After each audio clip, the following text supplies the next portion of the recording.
David अपने office में मौजूद था। उसके सेक्शन के तमाम आदमी लॉगन में इस तरह पहले हुए थे कि हर चौक और लॉगन में दाखिल होने वाले तमाम रास्तों पर वो मौजूद थे और पाकिस्तानी एजेंटों को ट्रेस करने में मसरूफ थे।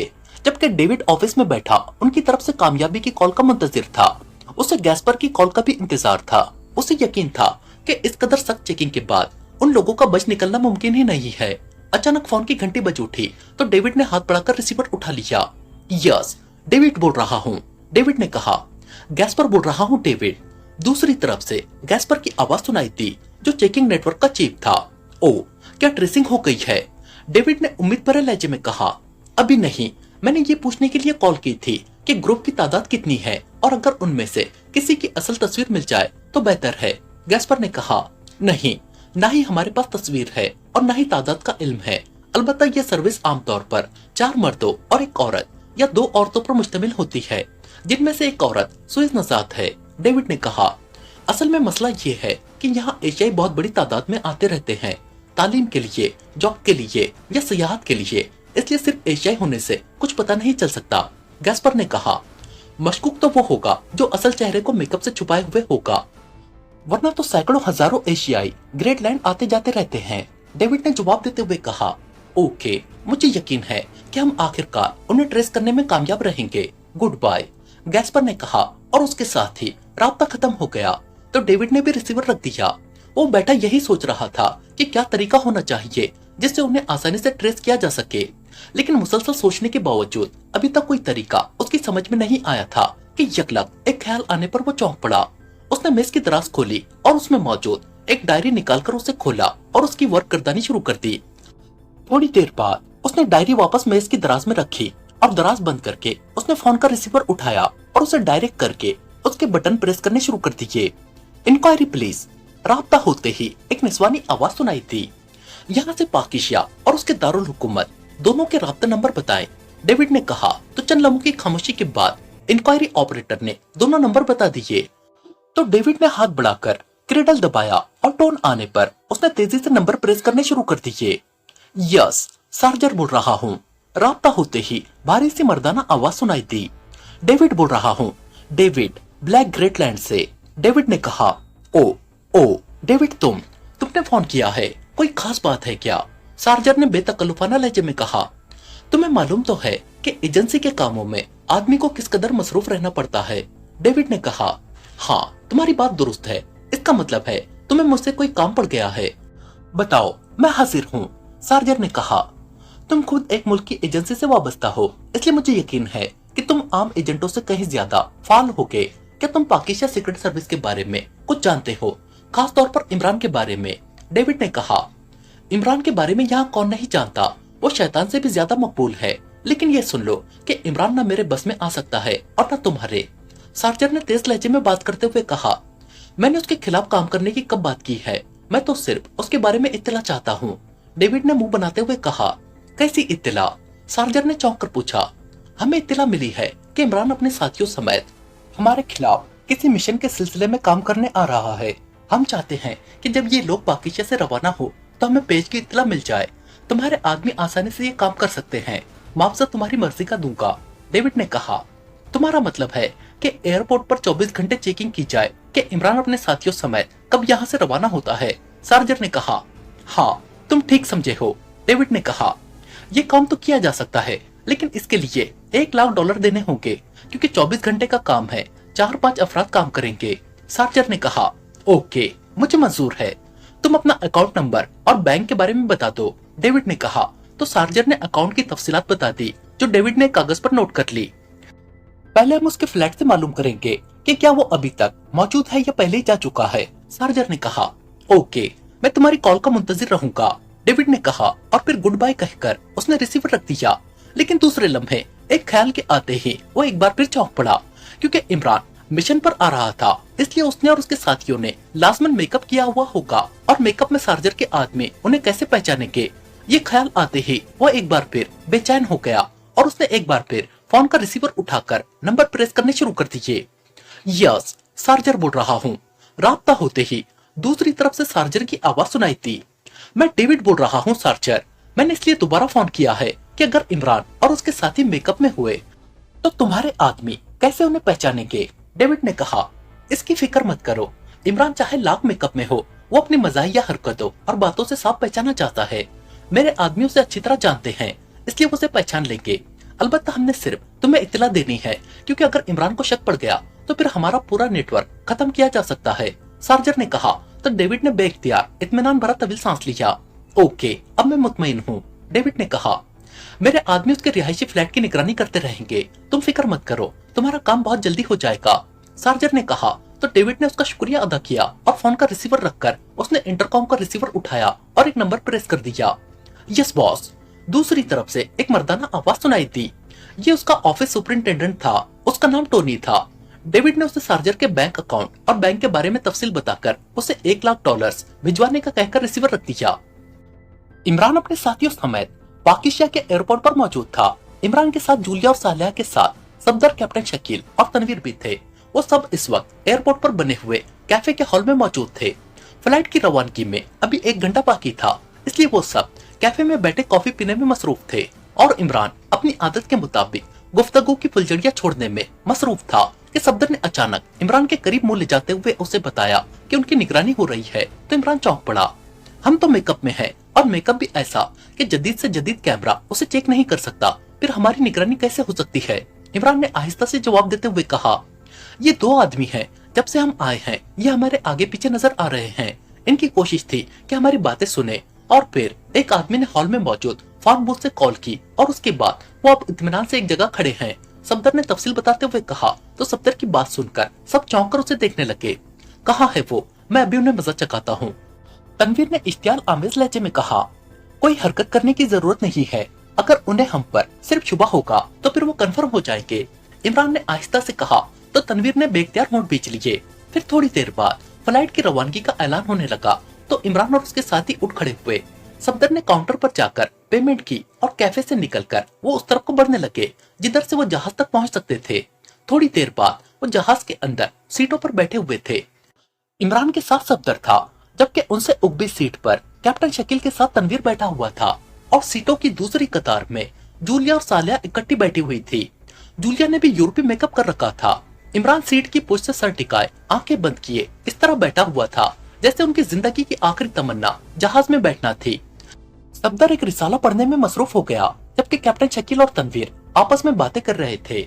फ्लाइट बराह रास्त ग्रेटलैंड की थी और उसने ग्रेटलैंड के दारुल हुकूमत लॉगन के बैनुल अक़वामी एयरपोर्ट पर लैंड करना था और ये सफर 12 घंटों का था। रास्ते में 2 जगहों पर जहाज ने फ्यूल के लिए रुकना था, जिसमें एक जगह मनोरमा एयरपोर्ट थी, जबकि आखिरी स्पॉट क्रोम था, जो बेल्जियम का दारुल हुकूमत था। जहाज क्रोम एयरपोर्ट पर पहुंचा तो इमरान ने सफदर को कहा कि वो सब साथियों को बता दे कि हमने यहाँ ड्रॉप होना है। तो सफदर ने कैप्टन शकील और तनवीर को बता दिया। जूलिया और सालेहा कुछ फासले पर बैठी हुई थी, इसलिए जहाज की लैंडिंग के बाद जब सब उठकर एयरपोर्ट होटल में रेस्ट के लिए जाने लगे तो सफदर ने जूलिया और सालिया को भी बता दिया। क्यों वजह? सालिया ने चौंक कर और कदरे हैरत भरे लहजे में कहा।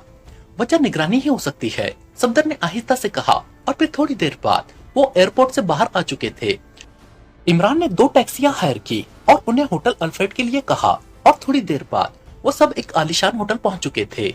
यहाँ हमने ठहरना नहीं है, बस कुछ वक्त गुजारना है ताकि वो टैक्सी ड्राइवर जो हमें यहाँ ले आए हैं मुतमईन हो जाए कि हम इसी होटल में ठहरे हैं, इमरान ने कहा और वो सब लॉबी में जाकर बैठ गए। वेटर को कॉफी का ऑर्डर दे दिया गया और कुछ देर बाद वेटर ने कॉफी सर्व कर दी। कॉफी खत्म करने के बाद इमरान ने उसकी पेमेंट की और फिर वो लॉबी की साइड पर मौजूद एक कॉरिडोर से गुजरकर होटल की उगबी साइड पर पहुंच गए। उस तरफ भी सड़क थी और सड़क के पार एक और होटल था जिसका नाम रॉयल होटल था। उस होटल में 6 कमरे लिए गए और सब अपने अपने कमरे में जाकर चक्कर लगाकर इमरान के कमरे में इकट्ठे हो गए। ये आप क्या करते फिर रहे हैं इमरान साहब? इस तरह छुपने की वजह हम तो मेकअप में है, सालेहा ने इमरान से मुखातिब होकर कहा। खामोश रहो सालेहा, इमरान जो कर रहा है उसका नतीजा ठीक ही निकलेगा, पास बैठी हुई जूलिया ने सालेहा से मुखातिब होकर कहा। इमरान साहब दूसरे मेकअप में वहाँ जाना चाहते हैं क्योंकि हमारे मौजूदा हुलियों के बारे में पहले से ही तमाम तफसीलात ग्रेटलैंड पहुंच चुकी होंगी और एयरपोर्ट पर हम पर अचानक और भरपूर हमला किया जा सकता है, कैप्टन शकील ने कहा। तो सब चौंक पड़े, लेकिन इमरान खामोश बैठा हुआ था। तुम खामोश हो, क्या हुआ? क्यों मुंह में घुंघनियां डाले बैठे हो? जूलिया ने गुस्सीले लहजे में कहा। मेरा मूड बदल गया है, इसलिए हमें आगे जाने के बजाय वापस जाने के बारे में सोचना चाहिए, इमरान ने इंतहाई संजीदा लहजे में कहा तो सब बेख्तियार उछल पड़े। उन सब के चेहरों पर हैरत के तासुरात मौजूद थे। खबरदार, ये क्या कह रहे हो, मैं तुम्हें गोली भी मार सकता हूँ, तनवीर ने पनकारते हुए कहा। और फिर बारी बारी सबने इमरान को वापस जाने से रोकने की बात की। अगर तुम आगे जाना चाहते हो तो जाओ, मैं तो किराए का सिपाही हूँ, इसलिए इनकार भी कर सकता हूँ, इमरान ने उसी तरह मायूसाना लहजे में कहा जैसे वो अपना सब कुछ हार बैठा हो। इमरान साहब, आप खुलकर बताएं कि आप क्यों वापस जाना चाहते हैं, सफदर ने कहा। ये फिजूल मिशन है, महज इंतकामी कार्रवाई है, हमें होश पकड़ना चाहिए। पाकिस्तान और शुक्रान के मुश्तरका लेबोरेटरी, जिसे पारस लेबोरेटरी कहा जाता है, जहाँ सुपर हॉक मिसाइलों पर काम हो रहा है। ये लेबोरेटरी पाकिस्तान और शुक्रान के लिए बेहद अहम है, क्योंकि सुपर हॉक मिसाइल हमारे डिफेंस में रीढ़ की हड्डी की हैसियत रखेगा, और यही बात दूसरे मुल्कों को मंजूर नहीं। ग्रेट लैंड की हार्ट एजेंसी ने अपने सुपर सेक्शन के एजेंट्स बार्टले, उसकी असिस्टेंट और बीवी पामेला और 2 मर्द साथियों को पारस लेबोरेटरी को तबाह करने के मिशन पर पाकिस्तान भेजा। वो पाकिस्तान की तरफ से लेबोरेटरी को जाने वाले रास्ते पर पहुंच गए। फिर वो अभी रास्ते में ही थे कि हम वहां पहुंच गए। बाकी तफसील तुम्हें मालूम ही है कि हमने किस तरह फाइट की और उन सुपर एजेंट्स का खात्मा कर दिया। लेकिन उसके बाद चीफ ने हुक्म दिया कि हार्ट एजेंसी का हेडक्वार्टर तबाह कर दो, ताकि वो आइंदा पाकिस्तान के खिलाफ कार्रवाई करने के बारे में सोच ही न सके और हम शतरंज के मोहरों की तरह चल पड़े। लेकिन सोचने की बात यह है कि हमने दूसरों के लिए और लेकिन अपने लिए और पैमाने बनाए हुए हैं। ग्रेट लैंड की सरकारी एजेंसी हमारे मुल्क के खिलाफ काम कर रही थी, हम भी दूसरे मुल्कों में जाकर उनके खिलाफ काम करते हैं। फिर उनमें और हम में क्या फर्क रहा। इस कार्रवाई का बाकायदा इंतकाम लेना मुझे पसंद नहीं आया और मैंने फैसला कर लिया है कि वापस चला जाऊं और चीफ को जाकर कह दो कि मिशन तो मुकम्मल हो चुका है। इमरान ने बड़े संजीदा लहजे में मुसलसल बोलते हुए कहा। क्या तुम्हारी नजरों में ये महज इंतकामी कार्रवाई है, जूलिया ने गुर्राते हुए कहा। हाँ तो और क्या है, इमरान ने मुंह बनाते हुए जवाब दिया। जब चीफ ने हुक्म दिया है तो तुम्हें ये सब करना ही पड़ेगा, वरना और कोई मारे या ना मारे मैं बहरहाल तुम्हें गोली मार दूंगी। अलबत्ता मेरा वादा है कि चीफ आइंदा तुम्हें किसी मिशन के लिए हायर नहीं करेगा, जूलिया ने कहा। गुड शो, फिर मैं अपनी टीम बनाऊंगा, जोसेफ, जवाना, टाइगर और मैं, इमरान ने बच्चों की तरह खुश होते हुए कहा। इमरान साहब, आप रहे तो हमारे साथ हैं। फिर आपने किस वक्त लॉगन में चीफ के नुमाइंदे को ब्रीफिंग दी है, जिसकी कॉल के इंतजार में हम बैठे हैं, कैप्टन शकील ने कहा। तो सब बेख्तियार उछल पड़े। क्या मतलब, क्या ये इमरान साहब का ड्रामा था, सफदर ने कहा। तो और क्या था, इमरान साहब ऐसी बातें हजारों नहीं तो सैकड़ों बार पहले भी कर चुके हैं, कैप्टन शकील ने कहा। तुमने कैसे इस कदर हतमी अंदाज में बात कर दी है, जबकि मेरी इस टॉपिक पर सिरे से किसी से बात ही नहीं हुई, इमरान ने कहा। इमरान साहब, आपके साथ काम करते हुए तवील अरसा गुजर गया है, अब तो आपके चेहरे के तासुरात देखकर हम अंदाजा लगा लेते हैं कि आप क्या सोच रहे हैं। मुझे मालूम है और मुझे क्या सबको मालूम होगा कि आप जब भी इस तरह की बातें करते हैं तो नतीजा हर बार यही निकलता है कि आप किसी की कॉल के मुंतजिर होते थे, कैप्टन शकील ने जवाब देते हुए कहा। और फिर इससे पहले कि मजीद कोई बात होती, पास पड़े हुए फोन की घंटी बज उठी तो सब हैरत भरी नजरों से कैप्टन शकील की तरफ देखने लगे, जिसकी आंखों में तेज चमक उभर आई थी। यस, माइकल बोल रहा हूँ, इमरान ने यूरोपीय जबान में बात करते हुए कहा। होटल काउंटर से बोल रहा हूँ जनाब, आपसे मुलाकात के लिए मिस्टर गैरी यहाँ मौजूद है, दूसरी तरफ से मुअद्दबाना लहजे में कहा गया। उन्हें मेरे कमरे में भिजवा दे, इमरान ने कहा और रिसीवर रख दिया। ये गैरी कौन है, इमरान के बिल्कुल करीब बैठी सालिया ने चौंक कर कहा। शायद रिसीवर में आती हुई आवाज उसके कानों तक पहुंच गई थी। बॉल जिम में चीफ का नुमाइंदा, इमरान ने जवाब दिया। कब तुम्हारी इससे बात हुई थी, उसे कैसे मालूम हुआ कि हम यहाँ इस होटल में मौजूद है, जूलिया ने हैरत भरे लहजे में कहा। जो कुछ हुआ है ये सब पहले से तयशुदा था कि ब्लैक एजेंसी को धोखे में रखा जाए, वरना वो एयरपोर्ट पर ही हम पर गोलियों की बारिश बरसा देते। और ये समझना तो हिमाकत है कि उन तक ये बात ना पहुंची हो कि हम उनकी सरकारी एजेंसी के हेडक्वार्टर को तबाह करने आ रहे हैं, इमरान ने वजाहत करते हुए कहा। उसी लम्हे कॉल बेल की आवाज सुनाई दी तो सफदर उठा और बैरूनी दरवाजे की तरफ बढ़ गया और उसने बगैर कुछ पूछे दरवाजा खोल दिया। सामने एक उद्दड़ उम्र आदमी सूट पहने खड़ा था, उसकी आंखों में तेज चमक नुमाया थी। मेरा नाम गैरी है, उसने सफदर से मुखातिब होकर कहा। अंदर आ जाए, सफदर ने कहा तो गैरी सर हिलाता हुआ अंदर दाखिल हो गया। इधर आ जाओ मेरे पास, इमरान ने गैरी के करीब आने पर कहा तो वो सर हिलाता हुआ इमरान के साथ बड़ी कुर्सी पर बैठ गया। सफदर भी दरवाजा बंद करके वापस आकर अपनी कुर्सी पर बैठ गया। मिस्टर गैरी, मेरा नाम माइकल है और ये सब मेरे साथी हैं। हमें मालूम हुआ है कि हमारे खिलाफ लॉगन में बकायदा किसी ट्रेसिंग नेटवर्क से राब्ता किया गया है, जो ट्रेसिंग की जदीद तरीन मशीनरी और खुसूसी सैटेलाइट सिस्टम इस्तेमाल करता है, इमरान ने कहा। यस सर, ये गैस्पर नेटवर्क कहलाता है और इंतहाई मौसर है। ये नेटवर्क इंतहाई खुफिया तरीके से गुफ्तगू भी रिकॉर्ड कर सकता है और चीफ के कॉल करने के बाद मैंने मालूमात हासिल की तो पता चला कि ब्लैक एजेंसी के सुपर एजेंट और उसके साथियों ने ये जाल फैलाया है। आप किसी भी रूप में और किसी भी रास्ते से लॉगन दाखिल हो तो आपको चेक कर लिया जाता। गैरी ने बड़े हतमी लहजे में कहा, हमारे खिलाफ ब्लैक एजेंसी का जो ग्रुप काम कर रहा है उसकी क्या तफसील है? इमरान ने पूछा। डेविड ग्रुप आपके खिलाफ काम कर रहा है और ये पूरा ग्रुप डेविड समेत सिया फार्म है। गैरी ने जवाब देते हुए कहा। इस ग्रुप में कितने अफराद शामिल हैं? इमरान ने पूछा। 10 अफराद जनाब, 4 औरतें और 6 मर्द। गैरी ने जवाब देते हुए कहा। डेविड ग्रुप का हेडक्वार्टर कहाँ है? इमरान ने कहा। ब्रिस्टल के ब्राइट एवेन्यू में व्हाइट बिल्डिंग। गैरी ने जवाब देते हुए कहा। क्या आप कोई ऐसा टारगेट बता सकते हैं जिसे हिट करने के बाद ग्रेट लैंड आइंदा पाकिस्तान के खिलाफ काम करने से पहले 1000 बार सोचने पर मजबूर हो जाए? इमरान ने कहा। ग्रेट लैंड का सबसे हसास स्पॉट डिफेंस वॉर सिस्टम है जो खुफिया तौर पर सहरा गाबी में कायम किया गया है। इस सिस्टम को नुकसान पहुंचने का सिर्फ सोचकर ही ग्रेट लैंड हुकूमत कांप उठती है। गैरी ने कहा तो इमरान बेख्तियार हंस पड़ा। ओके, बेहद शुक्रिया मिस्टर गैरी, आपने वाकई काम भी किया है और ताउन भी। इमरान ने कहा तो गैरी उठ खड़ा हुआ। शुक्रिया जनाब, मैं हर वक्त खिदमत के लिए तैयार हूँ। गैरी ने कहा। ओके। इमरान ने उठकर उससे हाथ मिलाते हुए कहा तो गैरी मुड़ा और बैरूनी दरवाजे की तरफ बढ़ गया और फिर दरवाजा खोलकर बाहर निकल गया। तो अब आप ग्रेट लैंड के डिफेंस वॉर सिस्टम को तबाह करना चाहते हैं? सफदर ने दरवाजा बंद करके वापस आते हुए कहा। तुम्हारा क्या ख्याल है? ग्रेट लैंड के डिफेंस की रीढ़ की हड्डी वॉर सिस्टम को वैसे ही छोड़ दिया गया होगा कि जिसका जी चाहे उसे तबाह करते? इमरान ने कहा। तो फिर आप क्या करना चाहते हैं? सफदर ने जिच हो जाने वाले लहजे में कहा तो इमरान बेख्तियार हंस पड़ा। जो एजेंसी हमारे खिलाफ काम कर रही है उस एजेंसी को यह बावर कराना कि पाकिस्तान के खिलाफ कोई कार्रवाई करने से पहले वो कम से कम 10 बार जरूर सोचे। इमरान ने कहा। और अभी उसका फिक्रा मुकम्मल न हुआ था कि अचानक कमरे का दरवाजा एक झटके से खुला तो सब चौंक कर उधर देखने लगे।